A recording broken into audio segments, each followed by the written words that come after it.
You might have heard of Superman and Superwoman, but have you ever heard of a super vet? My name is Gaurav and I'm your upbeat journalist. Today, I'm going to make you meet Mumbai's very own super vet.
Hi, I'm Dr.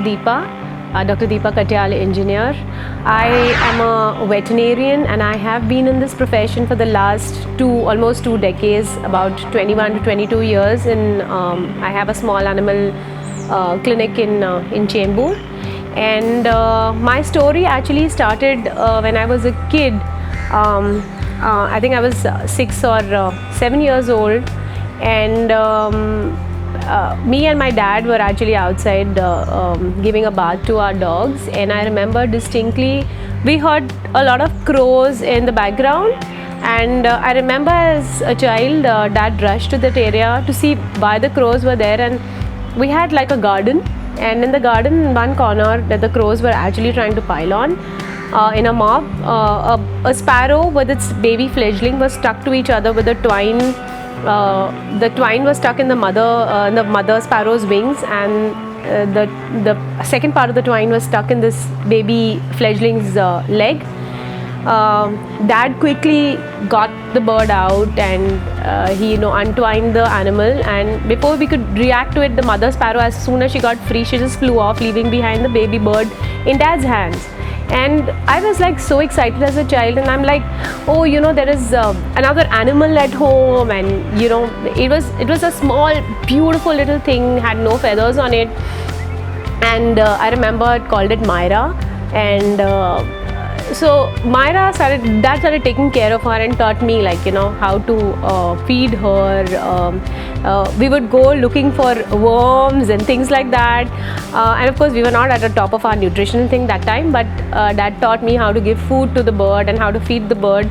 My dad was like really, I think I carry his genes, and that's why I'm into animal work. So I remember one day when I came back from school, and Myra was like the only thing that I had to see when I come back. So I started searching for her and called out to her, and I didn't realize that she was just behind me, and when I turned around I accidentally stamped her. And I still remember that day, and as I talk about it, it brings back such nostalgic memories to me that I couldn't hold my foot on the ground.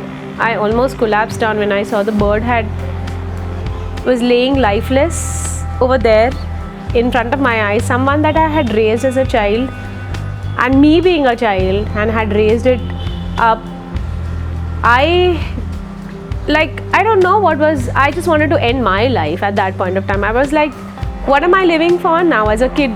I remember asking that question to my mom, and I called up my dad, his factory was in Baikala those days, and I told him I want him back right now, and I told him Myra was no more, and she lay lifeless, and you have to come and revive her. We'll take her to the doctor, we'll do whatever. And by the time it was a couple of hours and my dad came back home and he tried convincing me that Myra is gone somewhere which is a more beautiful place, and he said that bird came to us because it wanted to be with us, because it wanted to share and give us love, and now it has gone to a better place. And even if the bird survived, I remember him telling me that she would have been a lame bird, and birds like flying, and nobody wants to be lame or maimed for life. But as a child, for me, my priciest possession had gone, and I thought that no, Dad, this is not it. This is something that I don't want. And that day I decided, and I told my dad that I am not going to allow this to happen to anyone. I don't want animals dying. That day when I was holding the little baby dead bird in my hand, I decided that I am going to be nothing else but a veterinarian and with this lifetime. And how destiny wanted to play its role. Fate helped me to do what I wanted to do and what I was created for, to be a veterinarian. So the journey has been such a beautiful one, because ever since that episode, I won't lie, there are animals that have died on me. We've euthanized some of them, put them down because of their suffering. But when you see the beauty of life, and as a veterinarian, I think it's so beautiful when you see so many variety of animals and you're able to interact with them, you're able to touch their souls at a different level, not only like a cat, a dog, birds, reptiles, and so many more beautiful animals which are basically just like beautiful souls that you meet and interact with, and you really understand and imagine their pain, their discomfort, their sicknesses, their happinesses, their joys, their jealousy.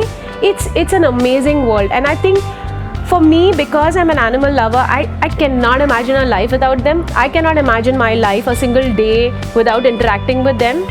And I think I have been born or created. This is my life purpose basically. It can't be anything else. And I'm so happy that destiny, my family, my husband, my mom-in-law, my sister-in-law, my sister, my brother-in-law, my mother, my parents, and I'm born in such a family where they all support me, and they have actually been my backbone and been the reason why I have been where I am today. So this counts for me to specially thank all of them, including all these animals that have crossed my path, taught me to be a better individual, taught me to be a more compassionate individual. The monkeys that have come into my life, all of them, I have to thank each one of them, because even if I don't hold a human child in my arm, but those animals have given me the comfort and the love and the affection what a child would give a mother. So I'm so thankful to them for sharing that love with me. All the beautiful, wonderful souls that have crossed my path. My animals, my Rocky, my paraplegic dog, he has been like the principal factor for which I'd gone abroad and learned about pain management. And I think if he wouldn't have crossed my path and probably his sickness wouldn't have met on me, I wouldn't have been a board of director internationally. I am actually on an international board of the International Veterinary Academy of Pain Management, which is in the United States. And being on the board gives me the privilege to learn the most latest knowledge and the most latest technology, the devices that they're using to combat pain in animals, different modules including acupuncture. And I'm one of the few veterinarians who's practicing the pain modules. And honestly, this is my future thing, to actually set up a pain practice for animals to be able to elevate their pain. So I think my animals have been my teachers. How many of us do realize that what we are doing can have a repercussion on someone's life? I'm compassionate about animals, and all my animals that have come to my house are basically victims of cruelty. My cat Chichi was actually abandoned outside the clinic in a garbage bag. Probably she was someone's pet cat which was attacked by dogs, and when she got paralyzed, they didn't want to take care of her. My bird, Dolly, I call her Dolly because it's a very interesting thing. When I got her, she was got by a guy who actually came in telling me that my bird doesn't talk. And when I actually examined the bird, I saw that the bird entire right side had bled and her eyeball was popping out. And I was talking to this guy and I'm imagining what is he saying? I mean, what have you come for? He's saying नहीं, उसको थोड़ा कुछ लग गया था आँख में और तब से उसने बातचीत करना बंद कर दिया.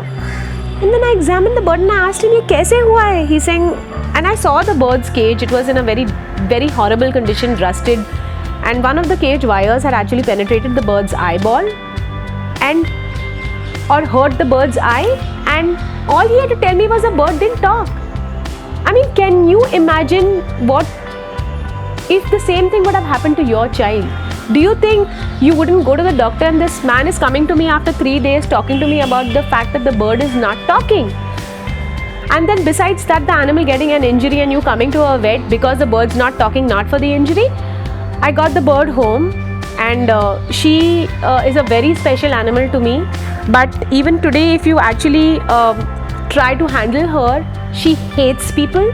She so much so that she only trusts me when I have to give her medication or if I have to feed her. She's only okay with that. She doesn't like me handling her to any extent. She's a bird who still carries that frustration, that distrust of human beings. That's why she's so angry. And when I got her for the first time, because I remember there used to be that Big Boss thing with Dolly Bindra. And she was really a vicious character in the thing, and my bird was like that. She would fight with every other animal. She never liked people. And so we started calling her Dolly, and she visited the Shirdi Shrine. She was one of those few animals which actually went, I believe, a lot in Sai Baba. So she traveled with me because she was like a Mannat bird, and I told God, I said, if this bird survives, I'm going to get her to your place. And it was such a smooth sailing thing. The bird went to the Sai Samadhi and actually paid respects to Baba's tomb. So this was like this bird is a wonderful bird. She's a blessed bird, I think, but somehow I feel very bad because she's lost her eye and she gets convulsions. So she carries the cruelty thing with her. So what I'm trying to tell here is there's so many animals that come to us. There are cruelty cases. People behead snakes, they without understanding that poisonous, non-poisonous. People throw acid on dogs. There's this beautiful dog that I'm working on right now is Sundari.